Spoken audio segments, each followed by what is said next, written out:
Hi, everybody. This week we're going to continue talking about Jesus and his parables. A parable is like a lesson or a story that Jesus used to help teach us more about God and about his kingdom. And in this parable today, it's called the parable of the leaven or the parable of yeast. It's super short, just one verse in the Bible. And what Jesus tells us is that the kingdom of God is like a woman who took yeast and mixed it all through a lump of bread dough. Bread dough? How is bread dough like the kingdom of God? Well, maybe in order to figure that out, we should look at yeast.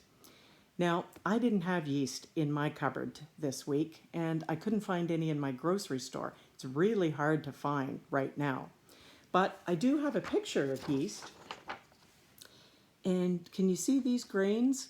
They're just a little bit bigger than the mustard seeds that we talked about a couple of weeks ago.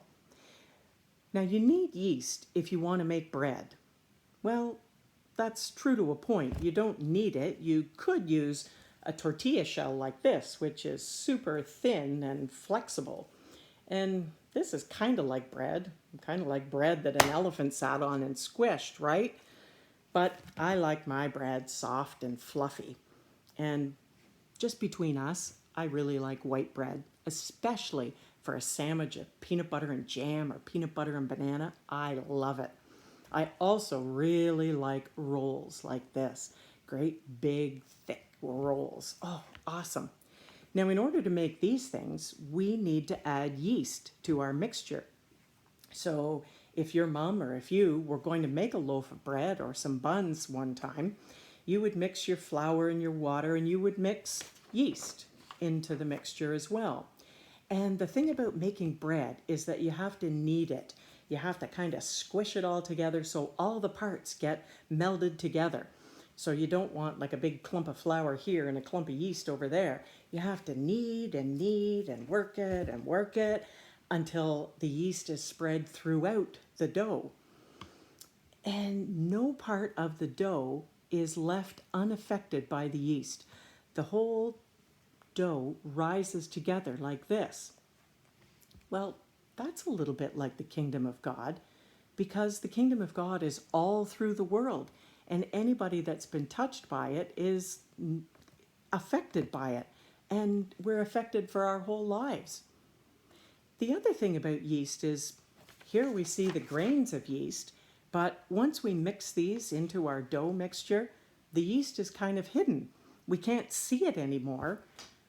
But when we get a bun like this, we know that it's working. It may be hidden, but it was working to make this bun rise. Well, that's kind of like the kingdom of God too.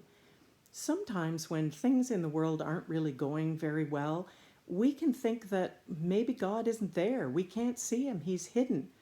But what we need to know as followers of God and of Jesus is that God may be hidden sometimes, but he's always working.